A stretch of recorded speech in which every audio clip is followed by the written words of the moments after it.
Breaking news, rumah ambruk di Pemulutan Ogan Ilir, pemilik rumah tertimpa reruntuhan. Sebuah rumah di desa Outstanding, Kecamatan Pemulutan, Ogan Ilir, ambruk setelah hujan deras mengguyur wilayah Pemulutan. Berdasarkan keterangan pemilik rumah, peristiwa ini terjadi pada Selasa 18 Januari 2022 pagi sekitar pukul 6.00. Sebelum rumah ambruk, pemilik rumah mendengar suara seperti patahan kayu pondasi rumah.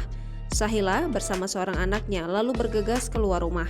Sementara suaminya bernama Amir masih tertidur pulas di kamar. Sementara Amir ambruk bersama rumah panggung kayu tersebut.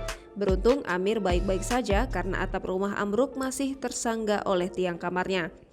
Amir dan Sahila kini menumpang di kediaman keluarga di desa tersebut. Pasangan suami istri yang sama-sama berusia 55 tahun ini masih berupaya untuk mengambil barang berharga yang tersisa. Pak Sutri ini berharap ada uluran tangan dari pemerintah maupun dermawan atas musibah yang mereka alami. Tadi pagi jam berapa kejadiannya, Pak? Kejadian jam 6 ya. Lebih kurang. Waktu tadi kejadiannya sebelumnya ada angin enggak? Aku tidur. Ya, Bu. Sama mana, Bu? Pas ini kejadian ada angin dikit-dikit. Udah hujan. Pas ambruk itu cak mana, Bu? Ada bunyi apa cak mana? Ketak-ketak mulai. Ketak-ketak. Di bagian sebelah mana, Bu? Di degur belah luar. Sebelah Degur. luar. Itu ketak-ketak di bengkel-bengkel. Di rumah selain Ibu dan Bapak ada siapa? Ada ya? Laki, batang. Kami keluarga ya.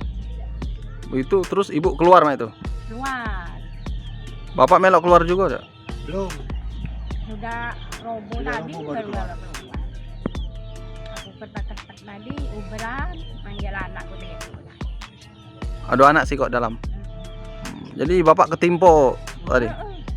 Tapi tidak nyentuh. Tidak nyentuh badan. Kayu ya. Baru keluar dari sekarang roboh.